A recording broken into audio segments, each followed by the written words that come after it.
We are so proud to be part of the Bridge Forum. We are proud because it is a conversation that needs to continue. It is a conversation that needs to continue not only here in Scottsdale, not only here in Phoenix, here in Arizona, but across this country. You have heard in breakout sessions about community relations, community engagement, media relations, multicultural awareness, crisis management, conflict management. That's a lot. You have also listened to some of the stories that hit home for me. Something that rang true with me as I was listening is when someone said that instead of looking for our police force to be guardians over warriors, but to be warriors and guardians. War, we all respond to each other. It becomes too much to understand.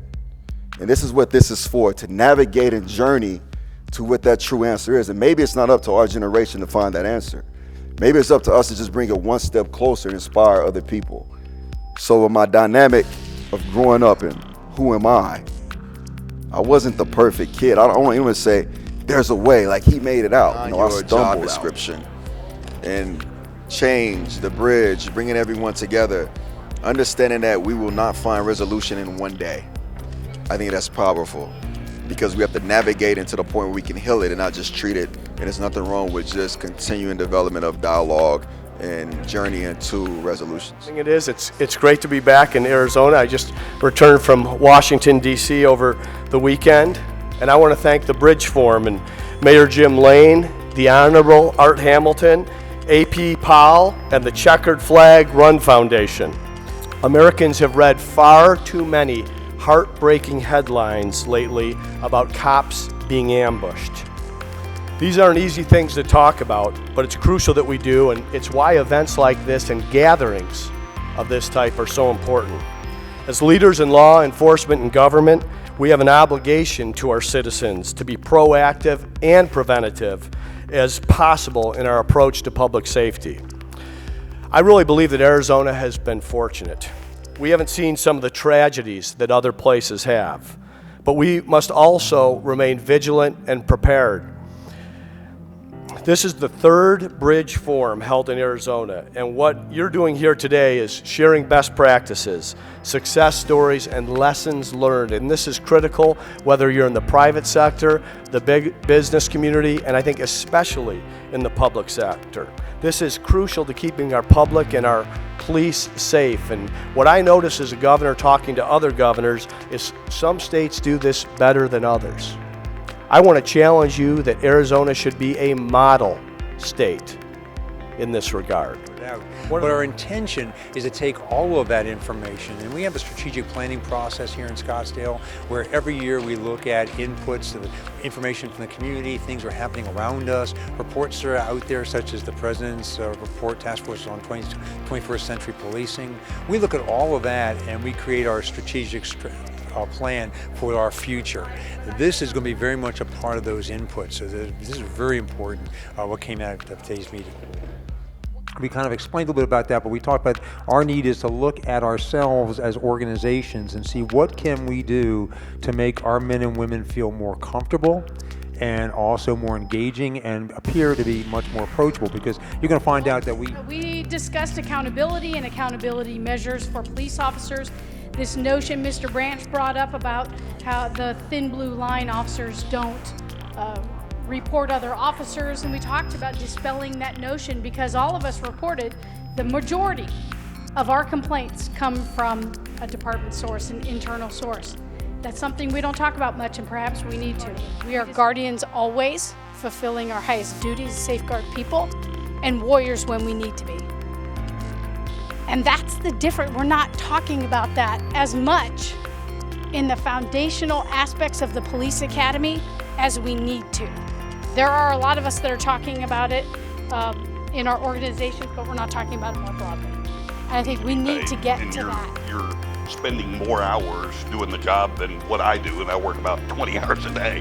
So it has to be a true passion. If it's not a passion for what you do, you wouldn't do it. You'd go do something else that pays a little more money. Well, I mean, this is a great example of the police and the community getting together to discuss issues, share stories, and talk about how we can build a stronger relationship and partnership together. Is it common for this many law enforcement officers, this many chiefs, this many mayors to come together and do something like this? Well, I'd say this forum is rather unique because you have a mixture of not just law enforcement executives, you've got community leaders here, but you also have a healthy mix of elected officials. And to get everybody in the room really discussing the same types of things, and especially something as important as this, as far as, maintaining a great and a healthy relationship and partnership between the community and law enforcement, I'd have to say it's great forward thinking. So we kind of walk through each one of those and, kind of bounce the opinion off of all the members of the group, and they did an outstanding job of providing feedback and steps and techniques on how to successfully work through managing a conflict. So many things you could be doing today. Why was coming here important?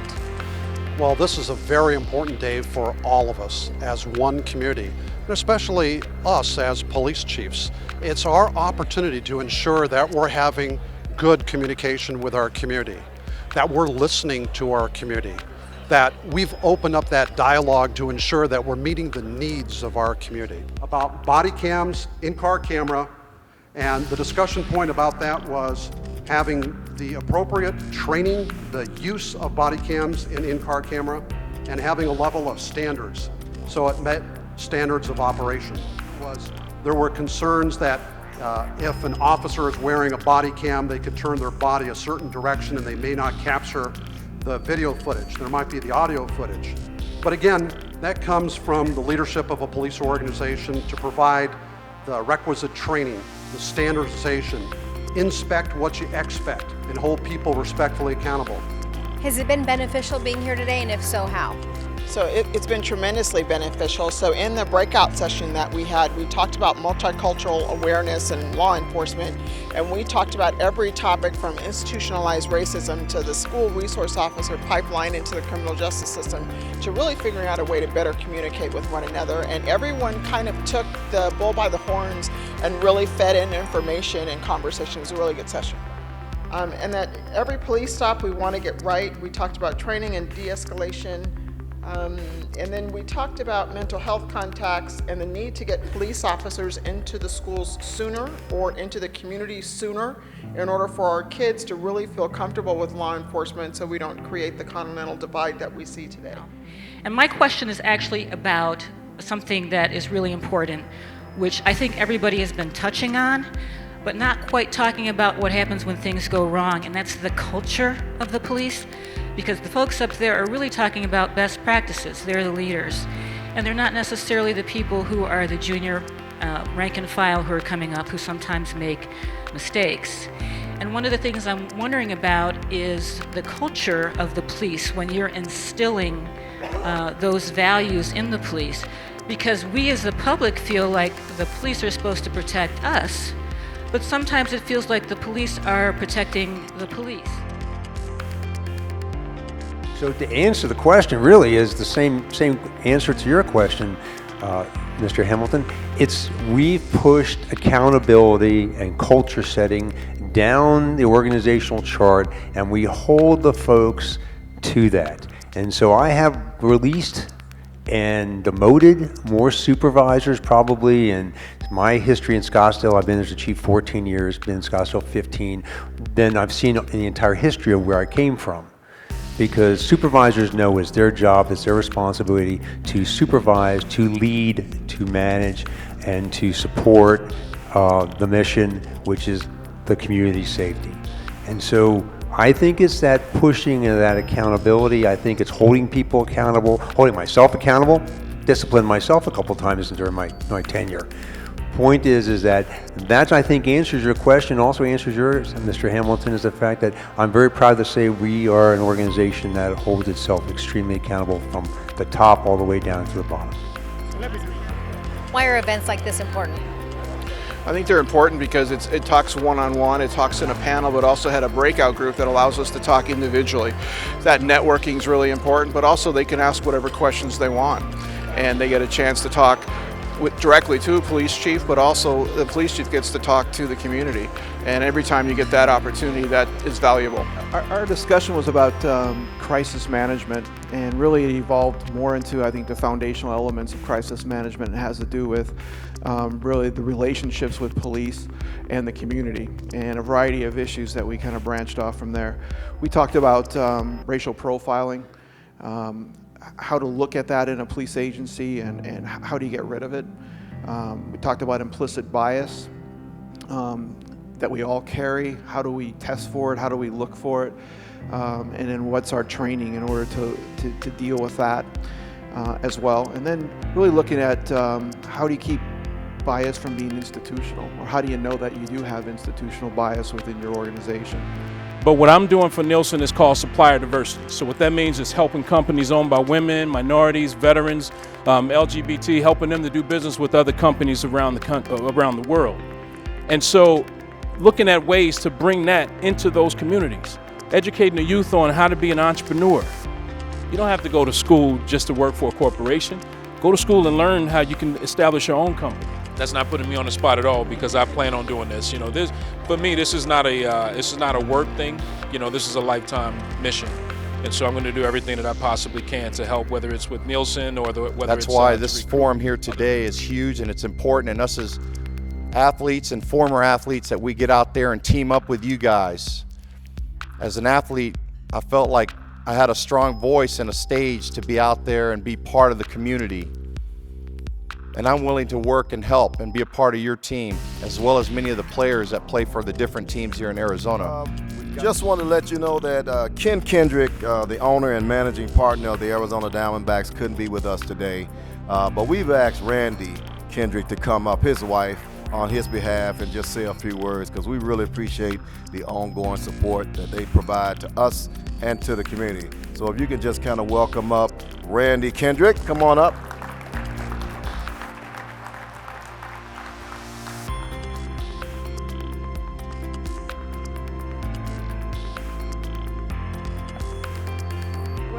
I just wanted to say something as a civilian.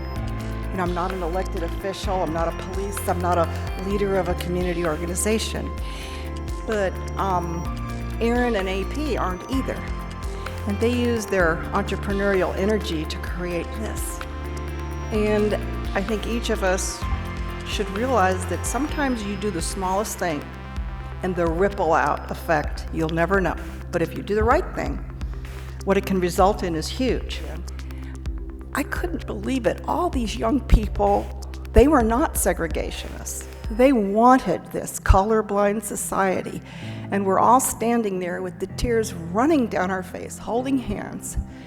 And I tell you, I thought, well, just that little tiny effort, that little tiny 5-minute speech, it rippled out into something really positive, and it was the first integrated group that ever came to Auburn and stayed in the dorms, you know.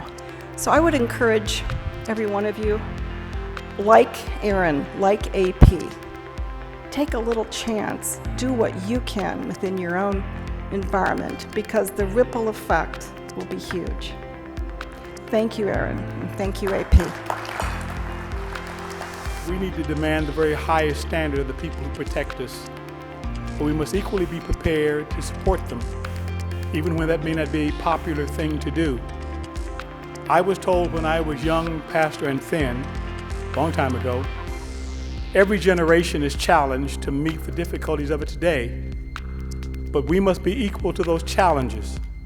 The strength, energy, and zeal that we bring to meeting those challenges of our lifetime can spark our lives, can spark the lives of people we touch.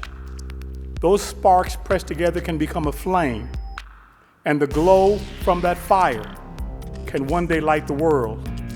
It is, in fact, examples of what's gone on this morning that can become a flame on a hill by which others may see that it is possible to enlighten the world in which we live, and we need not ever be relegated to a world of darkness. I'm here to say thank you to all of you, because you see it is, 1:30 in the afternoon, and you've been here all day, and you're still here, and you're still listening to us, And it is because I believe that you feel, as I do, that this is just that important. The police need the community, and the community surely does need the police. Together, we can win. If we separate and fight with each other, we have nothing but chaos. So I want to thank you again. I'm proud to be the president and CEO of the Checker Flag Run Foundation, and I look forward to working with you guys in the future. Thank you.